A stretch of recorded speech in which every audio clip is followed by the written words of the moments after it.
Debate. For Lakeland. So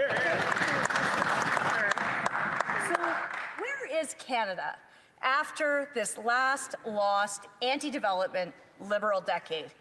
Only 11 years ago, Canada became internationally recognized as home to the richest and biggest middle class in the world, with more children lifted out of poverty than ever before. And heading into 2015, the budget was under control with $1 billion surplus, and Canada's economy was the strongest in the G7, the last in and the first out of the great global recession.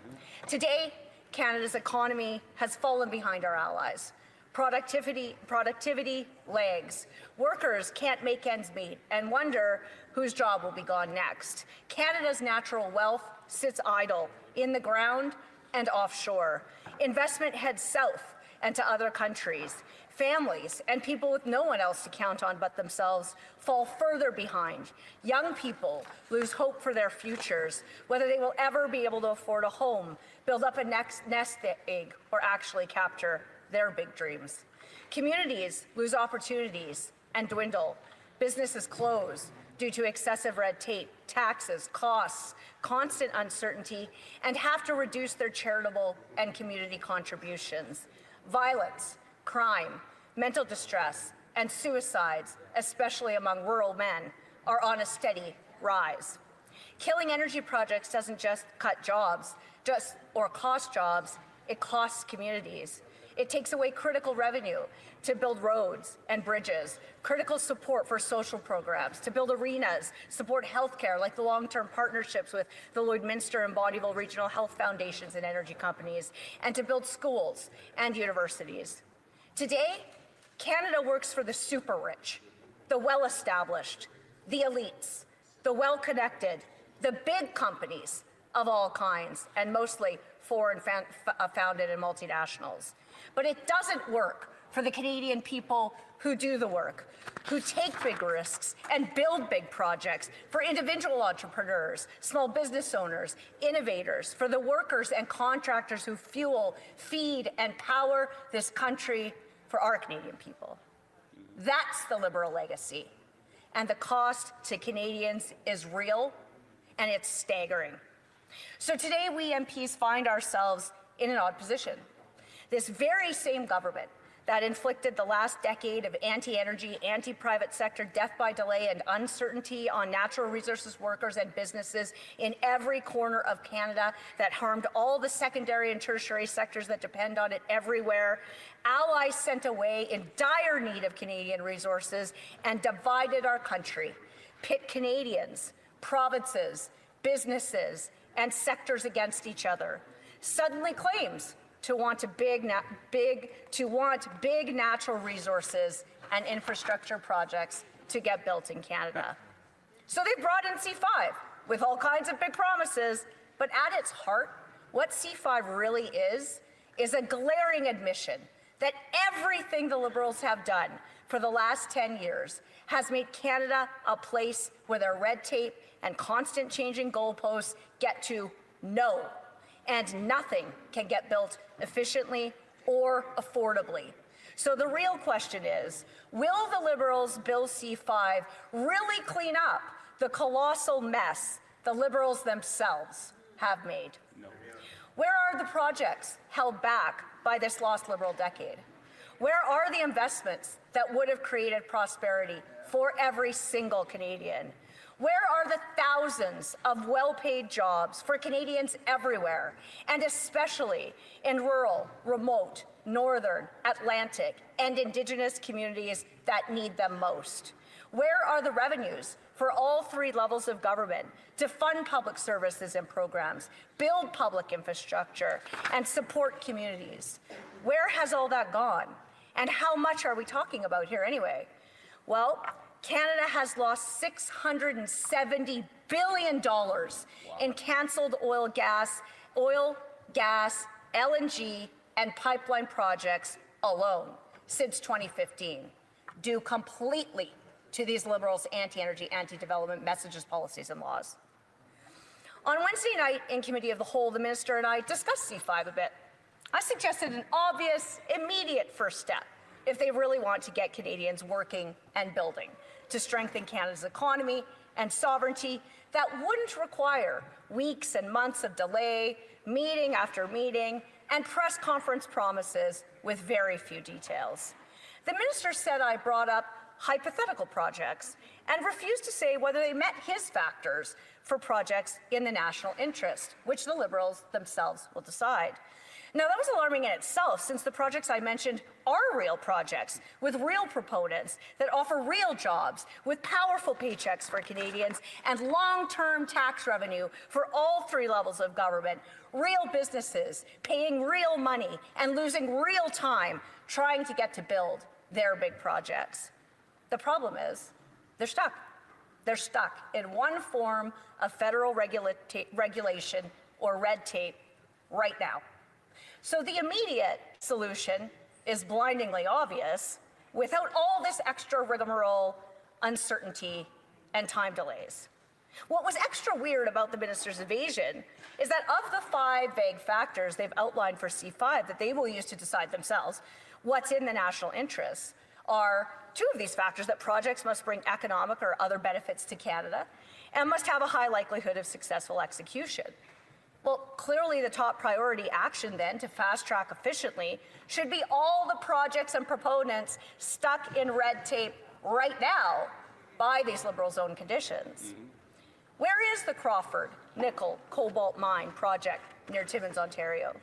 Proposed in 2020, but stuck in the regulatory mess the Liberals created. Where is the Troilus gold and copper mining project in Quebec? Stuck in the regulator since 2023. Where is the Rook I uranium mine and Denison uranium mine projects in northern Saskatchewan? Proposed in 2019, both still stuck. Where is the Bruce C nuclear project planned for Ontario? Stuck in double layers of regulatory review. No wonder Canada ranks dead last in the G7 for development. But these projects are not only lost in red tape, they seem to be also lost completely from consideration by the minister, since he was so on Tuesday night that they didn't exist. 5 projects, 5 chances to grow Canada's economy, 5 chances to lead the world in energy, in innovation, in responsible resource development, and Indigenous opportunities. But of course, it's not only those 5 projects. In fact, there are dozens of major energy, nuclear, critical mineral, and Indigenous-backed resource road proposals that are stuck in limbo right now at the federal level. These projects aren't theoretical. They have names, investors, and local support. They've involved years of engineering, technical, environmental, and consultation work, risk, and investment. The missing piece is a federal government with the will to fast-track the assessments through the regulatory maze they themselves created and approve them efficiently, and back proponents once they approve them, so proponents can actually build on their time and on their dime. Because in C-69, as is also the case in C-5, Cabinet is the final decision maker with all the power. And currently, both officials and ministers already have significant sweeping powers to start, stop, restart, extend, delay, suspend, change the rules, and start all over again as many times as they want. No wonder things can't get built. So they've also got the power to fast track them right now. Instead, they ignore all those real and ready projects, proponents, and people, and have brought in a short-term workaround of their own bad policies and laws, which is C-5. The Liberals talk about emissions reductions, impose electric vehicle mandates, and want so-called green growth, but stall the very projects needed to make all that happen. You can't build electric vehicles without nickel, lithium, and cobalt currently dominated by China. You can't power a reliable, affordable, modern grid without uranium and natural gas. You can't reduce emissions and build new technology without the innovation, jobs, and revenues that come from responsible Canadian resource development, mostly from traditional oil and gas and pipeline companies. Alberta is an example. By 2023, Alberta oil sands reduced emissions intensity while growing production by 96% and leads the country in alternative energy development too, as in fact we always have. According to the federal government's National Inventory Report in 2025, Alberta had the largest absolute reduction of emissions of any Canadian province between 2023 and between 2022 and 2023. Now that's the truth the Liberals won't tell Canadians, isn't it? Albertans cut emissions not by shutting down, but by showing up and building through free enterprise, innovation, and technology, getting better emissions reduction results, real emissions reduction results, without killing jobs or driving away investment. Yet this Liberal government still treats Alberta and every province that develops resources, those of us in the so-called ROC, the rest of Canada, that politicians in Ottawa usually ignore, as problems, not solutions. They punish the most responsible energy producers in the world and give a free pass to foreign polluters. They celebrate emissions reductions in Canada when they come from lockdowns, lost jobs, and bankrupt businesses. Canadians can't afford essentials because the government dries up costs and imposes unrealistic targets on power and fuel. And it's worse when the facts don't fit their narrative. When it turns out Alberta reduces emissions the most, the Liberals stay silent. When LNG could displace coal for growing energy demand in Asia, India, and Africa from BC, or help secure European energy needs and cut dependence on Russia, the Liberals turn allies away. When Western provinces want to build major projects or Northerners want to mine and drill offshore, the Liberals deny, ban, and delay. When Atlantic Canadians want to drill offshore, ship LNG to Europe, or have a pipeline, bring Western oil to Eastern refineries so future generations of Atlantic Canadians can stay home with jobs and abundant opportunities, the Liberals interfere and then look away. And let me pause here to tell you how important that issue is to me, because the fact is that Atlantic Canadians and Albertans are inextricably linked. We've helped build each other's province to the best interests of all Canadians, and I say that as a first-generation born and raised Albertan, as the daughter of a Nova Scotian and a Newfoundlander. When the Liberals spent years talking about reconciliation, yet delay, risk, or kill pipelines, roads, mining projects, and LNG opportunities that so many Indigenous leaders, elders, youth, entrepreneurs, and workers spent years negotiating with businesses to get jobs, to get their own source revenue, and to do environmental oversight in a good way. The Liberals claim to support First Nations, but deny them the opportunity to own, to build, to partner, and to profit. It's not reconciliation when Ottawa decides who can build and who must wait. It's not partnership when one side always says no.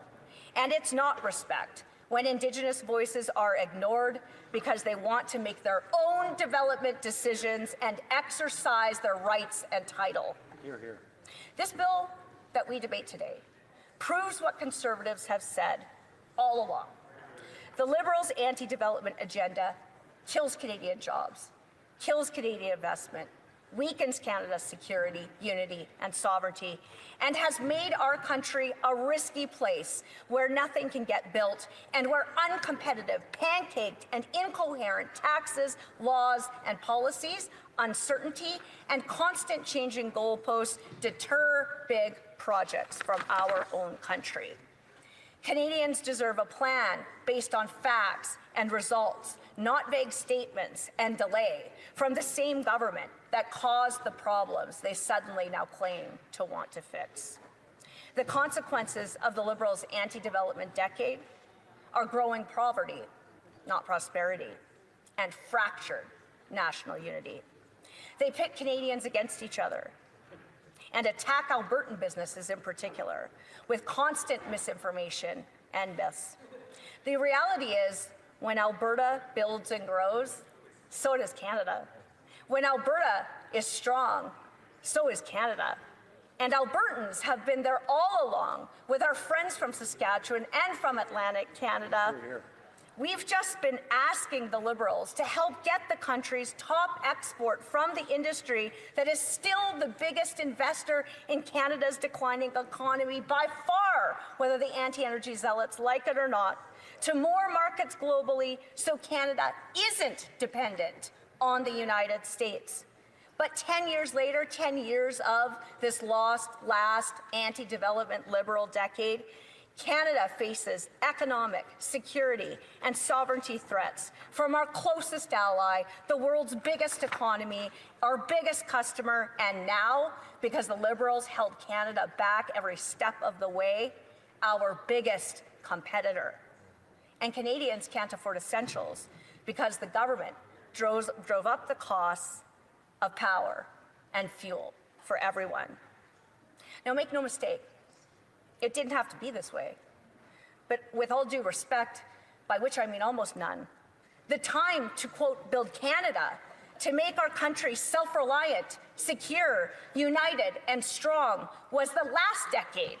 And the answer has always been to unleash Canada's natural resources and increase production and export customers, as Conservatives, and only Conservatives, have consistently and unequivocally advocated the entire time. This was never actually an even-sided theoretical or philosophical debate. It has always been simply the fiscal and economic reality of our country. Canadians deserve a government that backs them, not a government that blocks them, not a government that pees down our leg and tells us it's raining. C-5 is breadcrumbs and baby steps, not a real breakthrough of Liberal-inflicted barriers on Canada. Our country needs real change and long-term concrete certainty for the private sector and for Canadian workers to make us autonomous, resilient, and secure, like the Liberals say they want to do now, even though they've been in charge around here for the last 10 years. So what would that actually look like? Well, it would mean fixing the fundamentals. Repeal the failed no new pipelines, never build anything, Bill C-69, rife with uncertainty, no concrete timelines despite Liberal claims, arbitrary and unrelated conditions, political interference, and jurisdictional overreach that the provinces and territories, businesses, and Indigenous groups all oppose or want to overhaul, and the Supreme Court declared unconstitutional for all the reasons, every single reason, in fact, that Conservatives, and it happened to be me, warned about during the debates. But Liberals ignored this entire Conservative team, all the premiers, all the territorial leaders, the private sector, and the Senate, and rammed it through anyway. They should repeal the shipping ban, Bill C-48, that blocks dedicated export routes for Canada's much-needed energy to countries with actually emerging markets who need Canadian energy and technology in Asia, like Japan, South Korea, Taiwan, and the Philippines, and to European allies like Germany, Latvia, Ukraine, Greece, and Poland, and the geopolitical security aspects of this issue obviously cannot be overstated. That ban signals that shipping may be blocked by the government off any coast, just like their offshore unilateral drilling bans and anti-development zones on land and in water. But it stays. And clearly the Liberals are A-OK with Canada's allies and other countries getting energy they'll continue to want long into the future from the U.S. or from foreign regimes like Venezuela, Libya, Iran, and Saudi Arabia over Canada, which with much lower environmental, labor, and safety standards, where the benefits usually only go to a wealthy few. Repeal the Canadian oil and gas cap that will cut Canadian energy production by 5%, will kill over 50,000 jobs and over $20 billion from Canada's GDP. That's self-inflicted sabotage that no other country in the world is doing to itself, and totally nonsensical for what is actually a radical anti-energy government suddenly plagiarizing, like someone's thesis, the former Conservative government's vision for Canada as an energy superpower. While the minister and his Liberal buddies laughed when I asked questions about job losses, Canadians stress, wondering where their next paycheck will come from. In 2021, TD Economics projected Canadian oil and gas jobs, up to 75% of them, could disappear by 2050. Wow. The Liberals call it a transition. For Canada, it's devastation. So they should repeal the globalist top-down economic restructuring just transition plan in Bill C-50 that the Liberals already know will threaten the livelihoods of 2.7 million Canadians and cause labor disruptions, that's bureaucraties for job losses, for 642,000 workers in the transportation sector, almost 300,000 agriculture workers, 202,000 energy workers, and get this, 193,000 in Canada's important manufacturing sector, maybe more important than ever before, given this world becoming more dangerous and the global threats that Canada faces because this Liberal government has failed us. But the truth is, the future doesn't look brighter with this same government pretending to be a new one. TD reports the unemployment rate in Canada has risen to its highest rate since 2016, outside of COVID, to 7%, and 100,000 jobs to be lost by the third quarter of this year. The job outlook for students is even worse, with a 20% unemployment rate. That's the highest since the 2008 recession. In fact, Canadian manufacturing has lost 55,000 jobs in only a period of 4 months. This is not getting Canada on track. It's the continued track record of this same Liberal government. And you know what they say about lipstick on a pig. It wasn't always this way. Under the former Conservative government, Canada ranked 4th for ease of doing business of all countries in the world. But by 2020, with these Liberals, Canada had fallen to 24th, behind Georgia and Thailand. Today, Canada ranks near the bottom globally for construction permits, for property registration, securing electricity, and cross-border trade. In fact, Canada is ranked second worst in the OECD for construction permit timelines because of these Liberals. The Liberals' blocked projects, hiked taxes, and doubled debt has made Canada 30% less productive than the US today. And since 2015, 5.6 trillion, yeah, that's what I said, trillion, has left Canada for the US. That's not a coincidence. That's a Liberal consequence. The trend of Canadian investment up in the US and US investment down in Canada is a historic anomaly caused squarely and for the first time ever by the Liberals' damaging economic and energy policies. Just last week, Stats Can reported a more than 5% decline in forestry, fishing, mining, quarrying, oil and gas since last spring. Declines in primary and resource-producing sectors impact everything else. Ontarians now face the worst unemployment outside COVID since 2013. In April alone, Ontario lost 33,000 manufacturing jobs, tens of thousands of real people who lost their jobs while the Liberals patronize and laugh at opposition MPs fighting for those workers. It's a travesty that it's taken global instability, external threats, growing conflicts, and a cost of living crisis the Liberals created for them to even appear to take notice. Canadians now know, without a doubt, that energy security means food, job, and national security for Canada. Last year, the energy sector contributed 7.7% of GDP, or $208.8 billion to Canada.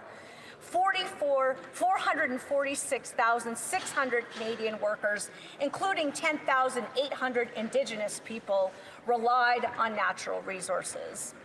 My point here is that none of this is accidental or externally inflicted on Canada. It's the direct result of domestic anti-development laws and policies. Canada's top global energy and resource competitors have ramped up their production of all kinds in the same time period with much lower standards than Canada. So we arrive at Bill C-5. The Prime Minister, who advised the last one for half a decade and is well known for his global advocacy to keep resources in the ground, hasn't actually explained whether he's had some kind of major philosophical metamorphosis and transformation and an awakening from all his previous values and views, but nevertheless has met with premiers and businesses and suddenly claims to want to do what conservatives have been urging the gatekeeping, road-blocking, radical liberals to do the entire time, which is to build, build, build. Hear, hear. Except there are a lot of questions. So let's start at the beginning. As of right now, the Liberals say 5 factors will be considered to determine whether projects are in the national interest. That is, quote, 2, strengthen Canada's autonomy, resilience, and security, provide economic or other, whatever that means, benefits to Canada, have a high likelihood of successful execution, advance the interests of Indigenous people, and contribute to clean growth and to Canada's objectives with respect to climate change. Now, it's worth a pause here to point out that most Canadians would likely be shocked that these factors aren't already part of regulatory and cabinet decision-making, and may rightly wonder what the heck the government has been thinking about for the past decade. But also, it's worth noting that these concepts are broad enough that any interpretation or any argument could be made about each factor either way for any project, which is, of course, automatically and inherently uncertain and wide open to manipulation and ideological or politically connected decision-making. So much for objective, technology and sector agnostic, predictable, clear, certain, and evidence-based decision-making in Canada. And as of right now, there is no public list of projects. Now, the Prime Minister says he's getting lists from provinces, and some premiers have said what their asks are, yet the Minister claims there is no list, and that will happen after Bill C-5 is law. The Minister specifically said on Wednesday, I meant Wednesday earlier, not Tuesday, that, quote, when the projects are designated, they will be made public. Well, do the projects drive the legislation, or does the legislation drive the projects? Do they have a list from premiers, or do they not? Well, nobody knows because of mixed messages and misleading answers. But what's clear is the whole thing is a politically driven and determined process, which is actually already exactly what the Liberals have been doing for the last decade. That's the opposite of clarity and certainty. Order. I have to interrupt the member as it is 11 o'clock. We will now proceed to statement by his members, and the member will have time after question period to conclude her remarks. Statements by members. The honourable member for Saanich Gulf Islands. Thank you, Mr. Speaker. It's an honour to present my first of member